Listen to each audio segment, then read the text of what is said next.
And we are going to continue in our study. We are going through the topic of wisdom. And today, if I had to come up with a title for this message, I was thinking, what does wisdom ask for? It's something specific, and it's not always obvious, let me say. I love that, going back so many years to Napoleon Dynamite when Pedro is campaigning and he says, "Vote for me and all your wildest dreams will come true." And we've been talking about the heart, this heart that all of us have, that's at the center of our being, this thing that God finds of infinite worth. And this treasured heart that longs for things, but oftentimes we find is in a bit of turmoil as well. That the things that we long for so often aren't the things that truly delight our hearts. The things that we dream for don't always bring what we think that they will bring. And wisdom is about this level of discernment, knowing and understanding the things that are of actual value, the things that are going to bring the deepest pleasure. And I think sometimes we assume that church really isn't about that, right? That you come to church to sort of get corrected or reprimanded or put in your place. But this was never the tone when Jesus taught. It was always invitation, an invitation to what he called life. And what he meant by life was this deep joy. That he didn't come that we'd, not make mistakes, or he didn't come that we would be able to get by. He came that our souls, our hearts would come to life, that they would function how they were made to function. In fact, in John 10:10, Jesus says it's the devil, who he calls the thief. The thief comes to steal and rob that life. But he's come that we would have it and have it abundantly. And the study of wisdom really kind of at its essence is about that question, what is the good life? This is what Aristotle talked about. How do we be happy? And he didn't mean happiness probably in the simplistic sense. This Greek word of eudaimonia is what he was after. It meant like a life lived well. Aristotle understood that it required virtue and that often it was a sort of holding back of our passions. That to really get the things of deepest value in life, there was a level of self-control required. That if we just gave in to the quickest temptation, that it led us into this place of diminishing returns. That the pleasure that it promised was there, but it only lasted for a moment, followed instead by this gap, and this growing gap. The pleasure got further and further away as we pursued it. And so understanding the things that are going to truly make the heart sing, this is what the wise seek. And they seek it with discernment, and they seek it with a level of perseverance, going after this endurance. And when we read the book of Proverbs, we find that so often this understanding of happiness is connected with a level of blessing. What we are after is the abundant life, which is a life that is blessed. God's hand is in it. And interestingly enough, one of the indicators of this blessing we see in Proverbs is wealth, which may surprise us. Is wealth that thing? I think for so many, when we talk about the desires of our hearts, we go, I could use some more money. We talked about this the other day, that the more money you have, the more money you think you need to be happy. Isn't that sad, but true? The average, I said this the other day, the average amount that we think we need more financially is $1 million. If I just had $1 million, then I would be happy.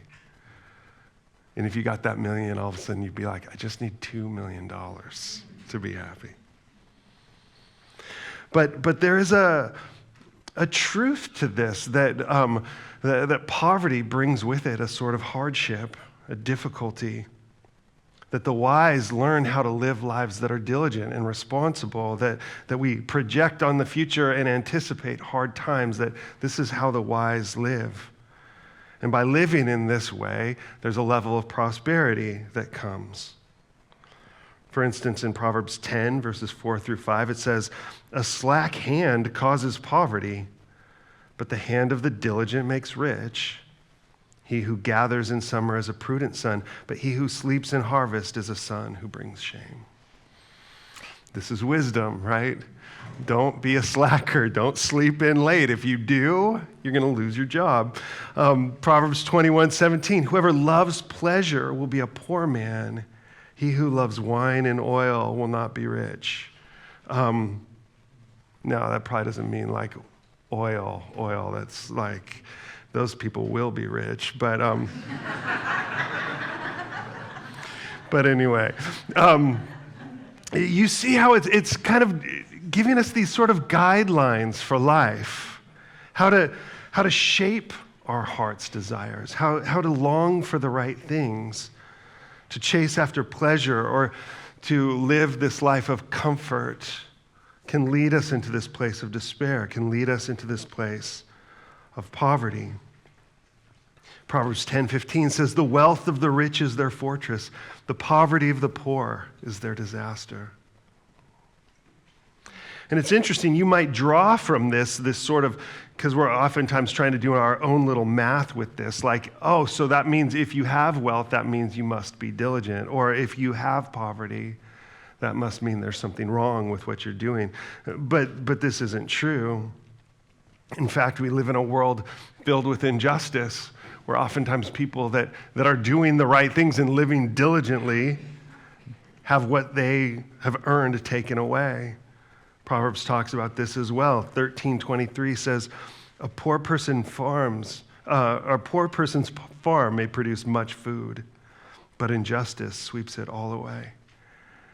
So while laziness leads to poverty, and unfortunately not always, there's a lot of lazy people out there that have quite a bit of wealth, but the truth is here that poverty is a reality. It's something that we have to address. But the wise are diligent with what they have. We've talked about how Proverbs, these words of wisdom, they're not axioms, they're not laws. They're like the Pirates Code in Pirates of the Caribbean, where he's like, they're kind of guidelines, right? Like, you follow these things and they're true. They're not necessarily true across the board. There's exceptions to these. And yet the wise pursue these kind of general themes. They hold to them. They seek them with diligence. And by doing this, our hearts are changed in the process. In the heart, again and again, Scripture reminds us this is kind of at its core where the problem lies. Jeremiah 17:9 says, "The heart is deceitful above all things and desperately sick. Who can understand it?" And it's an interesting thing, right? That what lies within all of us is a sort of deceptive seed. That one of the reasons why we can't just follow the longings of our hearts is because there's a sense that we kind of lie to ourselves about what those might be. We convince ourselves. We tell our own sort of narrative there. I like how Pascal famously said, "The heart has its reasons which reason knows not of." There's truth to that some of these longings, they aren't things that we've decided or strategized or chosen. They're just where our hearts kind of naturally draw us. And yet so often, the sort of gravity that pulls us is towards a self-interest. We pursue possession. We pursue power. We pursue control. All of these things fail to give us what they promise. And there's this prayer that shows up in Proverbs 30 that to me is a wonderful prayer, wonderful one to put to memory, and it's simple. And Proverbs 30 is written by someone named Augur, who we don't know who that is. There's a lot of different theories about. But in this proverb, he prays this prayer. And in verses 7 through 9, I love this. It's so pragmatic. He says, to God, 2 things I ask of you. Deny them not to me before I die. Remove far from me falsehood and lying. Give me neither poverty nor riches. Feed me with the food that is needful for me, lest I be full and deny you and say, who is the Lord? Or lest I be poor and steal and profane the name of God. Isn't that interesting? Here's 2 things I'm going to ask of you. And by the way, don't refuse me. I love the urgency of the prayer, right? And again, I think sometimes we think in order for God to hear our prayer, the posture has got to just be right. It's got to be this complete surrender. And I'm comforted by the fact that you see very human prayers that don't always reflect the proper posture, like, do not refuse me, God, before I die. The urgency there is just so human. But he's saying, I want these 2 things, and I want them desperately. Protect me from lies. And don't make me poor or rich. Give me just what I need for today. How many of you have prayed a prayer like that? See, you guys are brave. It's like saying, God, make me humble. You're like, no, don't pray that. Like, do we really want God to answer that prayer, right? Like, I think I have enough humility. God, don't let me lie to myself. How many of us are brave enough to pray that prayer? Keep me from spinning the narrative so that I look like the hero of the story. I remember reading, all of us think that deep down we're Han Solo in the story. We're like a little bit bad, but we're really the good guy. Like, all of us have this way of like sort of spinning the narrative so that it kind of comes out in our favor. This is what the deceitful heart does, right? It spins. It's not objective. It pulls things into our own self-interest. I've got this little philosophical book that it looks like a joke book. It's called On BS. And you're like, what? It's a philosopher writes about this idea of why we do this. And he identifies this. What is it? And there's got to be a better, malarkey maybe is a better, cleaner word for that. Why do we do this thing where really in the end we pretend that we know more than we do? Do any of you do this? Right? Somebody says, do you know about such and such? And you're like, oh yeah, sure. And inside you're like, no, but I'm going to fake it till we act like we know more than we do, or we pretend to know things that we don't. We try to feign a level of competence or something like that when we know we're in way over our heads. We fake it till we make it. And here you see Agur saying, God, help me to be completely honest. Help me to live in the truth, and for that to be okay. Let me embrace reality. Whenever I talk about this, what immediately comes to mind is a surf trip that I took with Chuck where we went down to Nexpa down in Mexico, and the surf was massive to the point where I was like, oh no, it's really big. And we went out on a day where it was huge, the hugest waves I've ever surfed. And I just remember dropping in and thinking, this is like this mountain of water. And I felt like, gosh, I was really surfing well. And, and then that night I found out somebody was like, hey, we filmed you. And I was like, oh, all right. But thinking like, I can't wait to see that wave. And then, they're showing and everybody, all of a sudden somebody's like, hey, there's the pastor, right? And I'm like, oh. It's big, I guess, but not like it looked in my head, right? I was like, no, it was massive. And you're like, eh. And I thought I was so deep, and I wasn't. And, and you're like, I did surf better the next day, right? There's something about the truth that beautifully corrects us. It shows us that there's more. It gives us a picture of the way things are. But it's painful at first. Sometimes we squirm a little bit, like, oh, do I really want the truth? Augur's like, give it to me. Don't refuse me the truth. Show me the truth. And give me just enough for today. Give me not just what I can handle. And you hear him kind of saying, because we know how I can be. You give me too little, and I'm going to steal. I'm going to resent you for it. You give me too much, I'm going to forget about you. I'm going to think I earned it myself. Is that honest? Again, you already see him practicing the truth in this prayer. God, protect me from myself.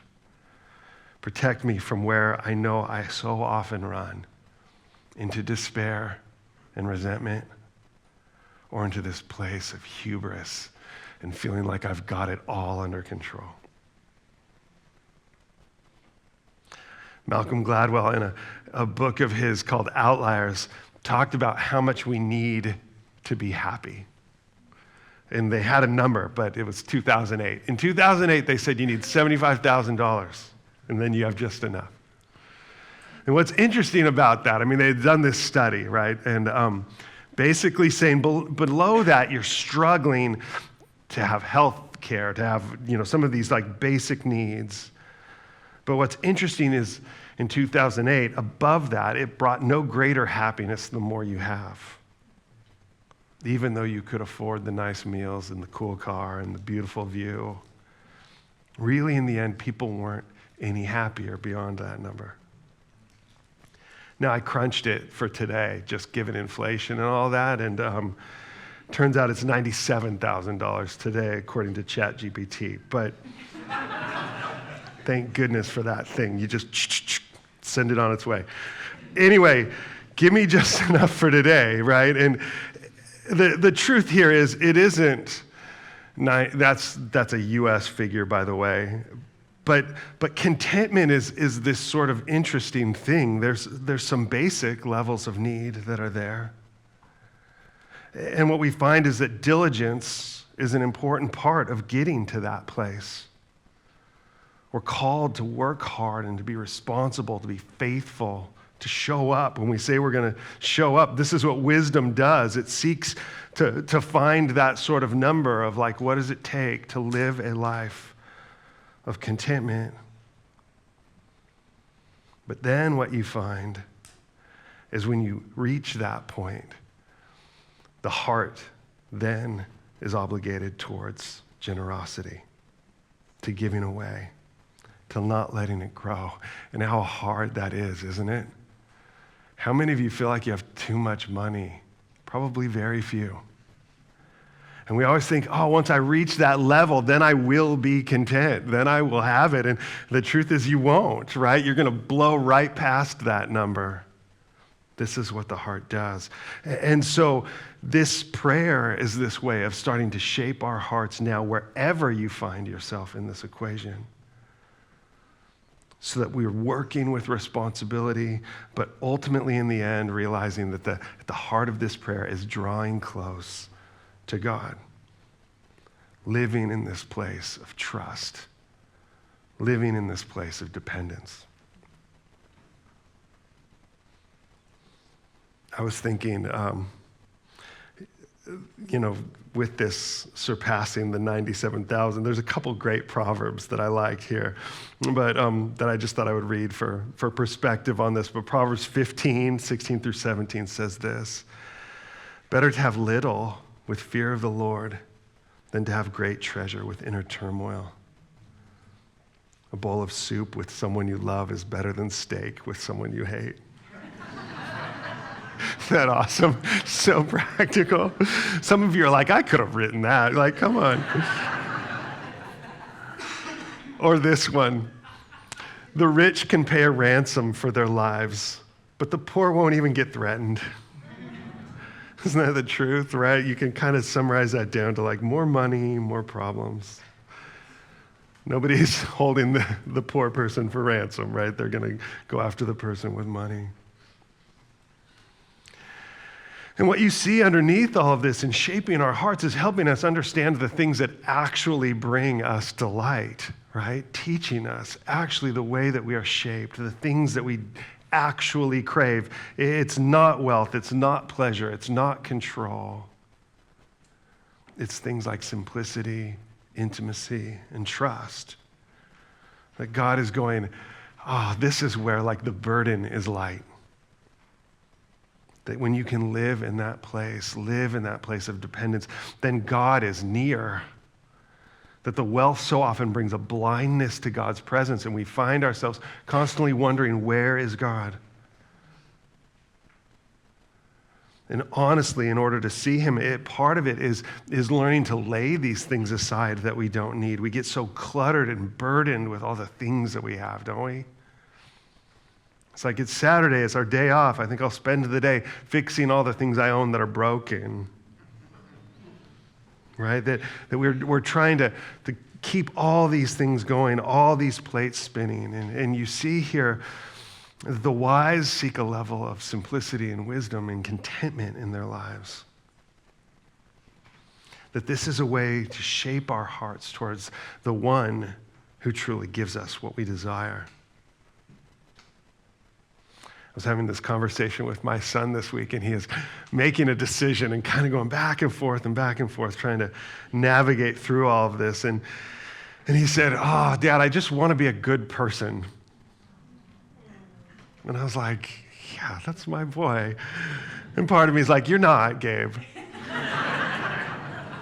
What do I mean by that? Right? Like that, I mean that in the Chesterton way. When he was asked, what's wrong with the world? His response was, I am. That we want just to have a good heart, don't we? But what we have is a heart that is in conflict. And seeking the good, this is part of what we're designed to do, is go after it, but go after it with intentionality.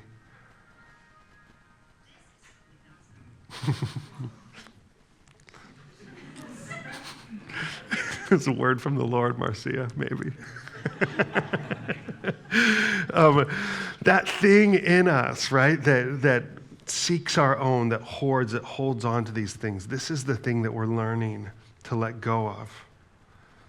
And there's something about truth that exposes that is so good for us, so hard but so good. But part of it is shaping our appetites so that is the thing that we long for. That it's an acquired taste for most of us, that our natural draw is towards something that's syrupy sweet. But learning the way that goodness tastes, the way contentment tastes, the way that peace of heart tastes, that's what we're after. And the way that we continue to shape that and go deeper than this is not just to live in this place of dependence upon God, but to start developing an appetite for generosity. This really, to me, is the key that's at the heart of this prayer. Give me just enough. But as the wise person continues to pursue diligently after the work that he's called to do, and there's more and more that comes their way, what do they do with it? They give it away. This is what the wise do. Proverbs 29:7 says, the godly care about the rights of the poor. The wicked don't care at all. Proverbs 28:7 says, whoever gives to the poor will lack nothing, but curses will come on those who close their eyes to poverty. That when we live in this place of dependence, we start to care about the things that God cares about, and it turns out God cares about the poor. In fact, there's a book that came out a few years ago called The Hole in the Gospel, and somebody went through the Bible and cut out, like with a razor blade, cut out all the verses on giving to the poor. And for effect, he brought that book in and held it up, and it was just filled with holes. What does the Bible talk about cover to cover? Feed the ones in need. Proverbs 11:25 says, a generous person will prosper. Whoever refreshes others will be refreshed. Sometimes we don't realize this, right? Jesus is saying, I'm calling you to abundant life. What does that look like? Generous. A generous life. Luke 6:38, give and it will be given to you. A good measure, pressed down, shaken together, and running over will be poured into your lap. For with the measure you use, it will be measured to you. The generous, as they empty themselves of the blessings that they've received, are filled up. And that filling refreshes our hearts. It gives us deep joy. It just makes me think, I don't know if Chris is here this morning. Chris had a chance to go take a meal to the cold weather shelter, and Shirley had invited us to participate in this. And talking to Chris Bubbles anyways, but ask her about it.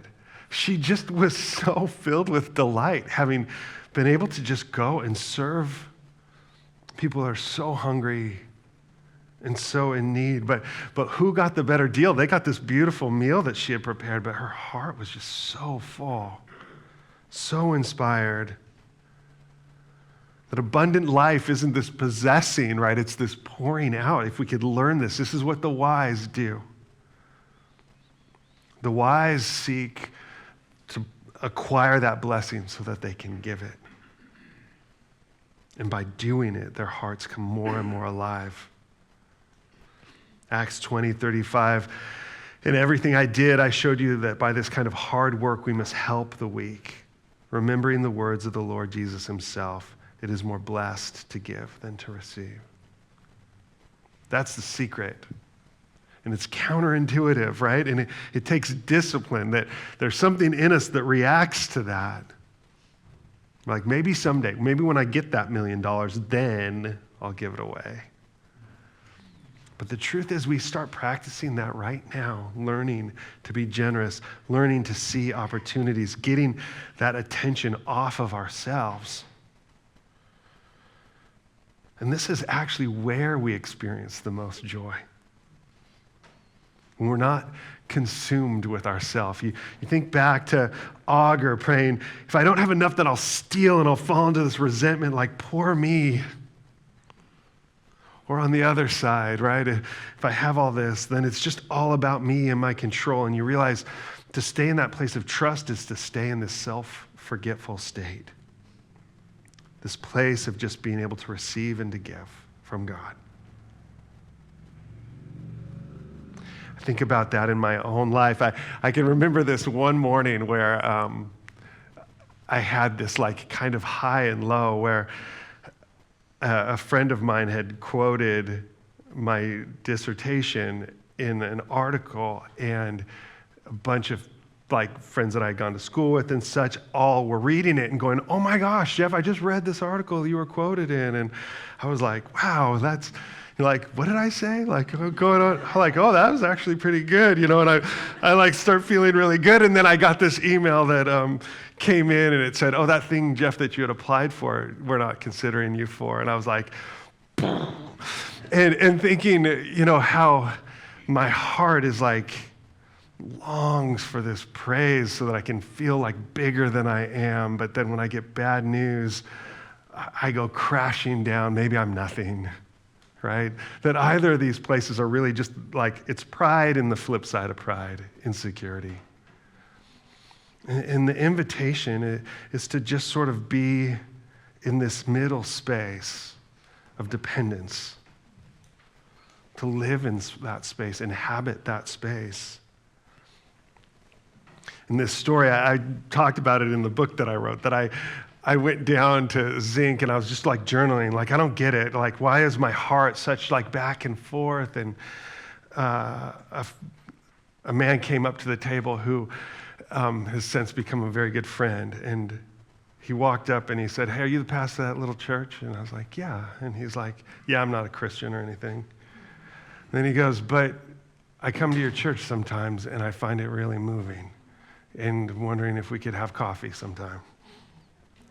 And I joked that I was like, yeah, I'm really busy, man. Sorry.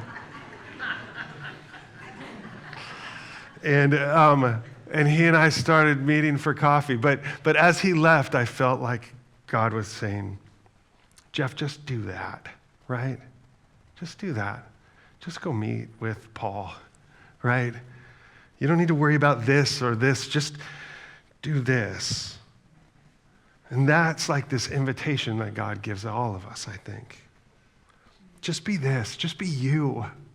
Don't try to be this big version of yourself that you're fabricating over here. Or don't live in this poor me, I'm such a victim. Or, if I only got discovered, they'd realize how brilliant I am. Right? Like, just be in this middle place, this place of humility, this place of dependence. Choose that. Choose that space.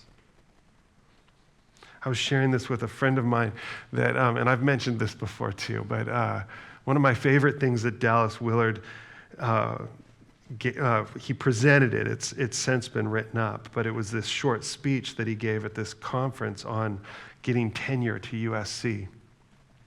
Dallas is a brilliant spiritual teacher, but he's also a philosophy professor at USC. And every budding Christian is like, how do I get there, right? How do I get a seat at that table? And so he gives this, here's the strategy, here's the way you do this. And what I love is it's so simple. I think disappointingly simple. Dallas says, well, I decided I would do nothing trying to secure myself or gain advancement. I'm very much a literalist in terms of the Bible. The Bible says promotion does not come from the east or west, it comes from the Lord. So, okay, I don't have to do anything about promotion. But what I did was this. I said, I'm going to do the best work I can by God's help. And that meant in writing and teaching. And once again, it wasn't that I was smart. The Lord just guided me. So I worked on papers. And my idea was that if it was any good, I would be able to send it to the best journals where no one knew me, and it would be accepted. There's the formula. Right? You see everybody not what I was looking for. Right? I just tried to do the best work I could. And then just trust God with the rest. He says this, and I have this on my desk. I love this. He says, my strategy was this: do really good work. Do work that you would think God had to help you with to get you there.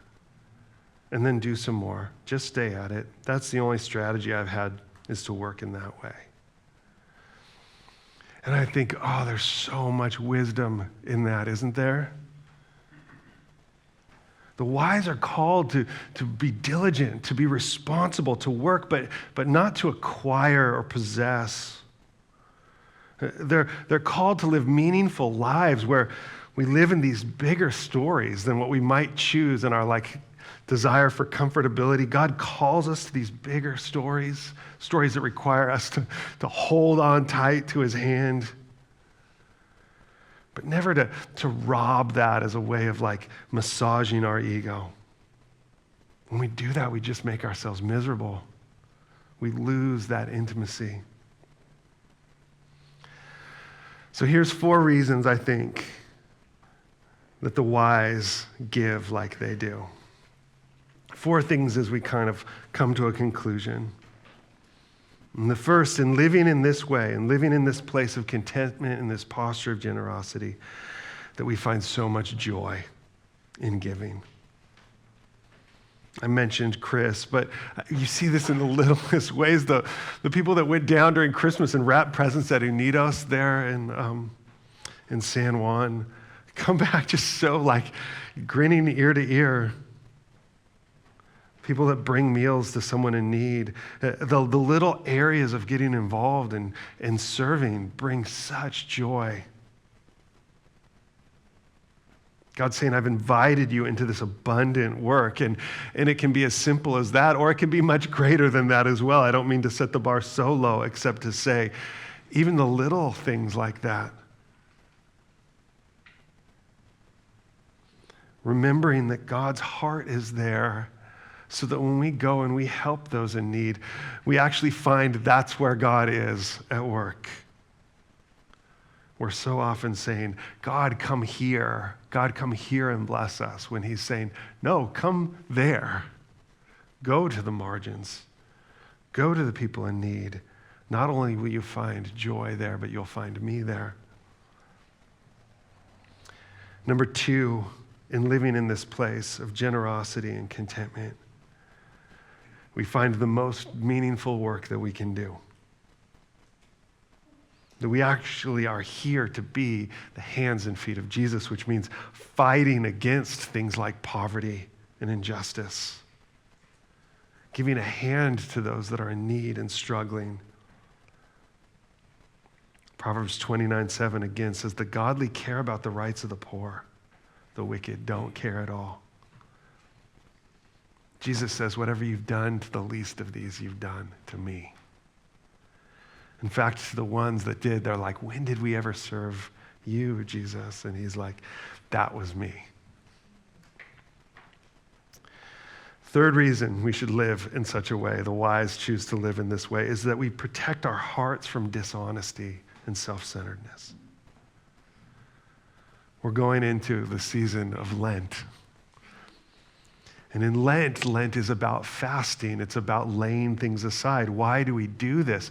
Well, to exercise endurance, perseverance, the strength of our hearts, to make our hearts healthy by laying aside things that have become too comfortable, that have made our life too easy. By living in such a way, by giving generously more than feels comfortable, we're strengthening that muscle of our heart. Paul understood this so well. In fact, he said that we as Christians were like athletes training. He says, do you not know that in a race all the runners run, but only one receives the prize? Run that you may obtain it. Every athlete exercises self-control in all things. They do it to receive a perishable wreath, but we an imperishable. So I do not run aimlessly. I do not box as one beating the air, but I discipline my body and keep it under control, lest after preaching to others, I myself should be disqualified. How do we do this? How do we tackle things that are bigger than us?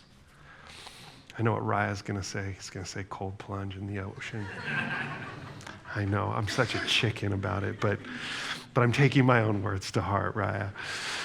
To do hard things, right? The wise pursue hard things. Why? It's deeply meaningful, but it also holds that small part of ourselves in check, holds it back.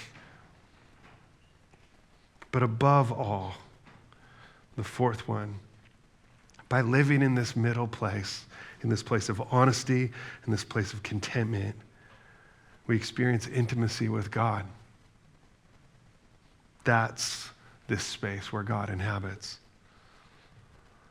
And I love this. In Philippians 4, Paul goes, here's the answer. I've found it. I've discovered this thing. He says, I learned in whatever situation I am to be content. I know how to be brought low, and I know how to abound in any and every circumstance. I've learned the secret of facing plenty and hunger, abundance and need. I can do all things through him who strengthens me. Isn't that cool? I feel like that's taking auger just a whole nother step further, right? What do we do with Proverbs 30, given the gift of the Holy Spirit here with us, right? It's like such a completion of that. He's saying, keep me there in the middle. And Paul's going, yeah, no kidding, right? Because that's where that hand of God is ours to take. That regardless of where you find yourself, that promise is there. That in God, I can do all things through him who strengthens me. This is the goal of the wise, to remain there, to seek that hand of dependence, to experience the intimacy of that, the challenge of that. It's a hand that we take with courage, right? That leads us forward into a bigger story. But that's the desire of your heart. That's the deeper longing. That's the thing that only God can bring alive.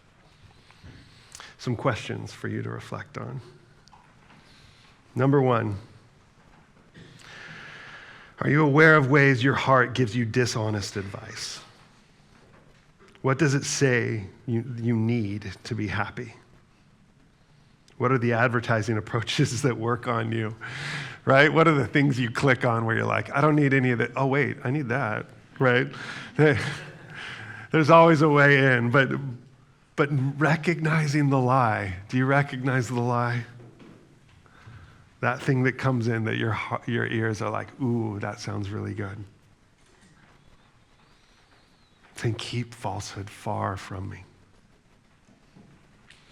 Number 2, could it be that the answer to your happiness is less and not more? How could I simplify my life? Are there things that are creating stress and clutter? How could I give away as a way of making room in my heart, in my life?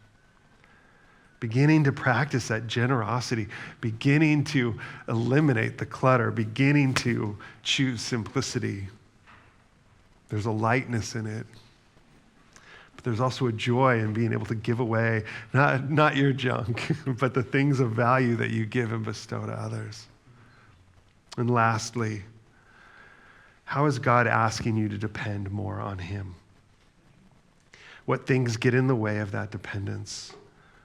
What would it be like to lay aside a comfort or coping mechanism for Lent as a way of increasing dependence and intimacy? What are these ways that we can build and foster dependence on God? Some of that means stepping into greater challenge than you think you can do on your own. That's an invitation. But the truth is, for all of us, God is already shaping this in us. Sometimes I think Augur's prayer is a way of helping us see what God is already doing. That God in our lives is shaping our hearts, that it would live in this place of dependence, clinging to him, realizing that we can do all things through him who strengthens us.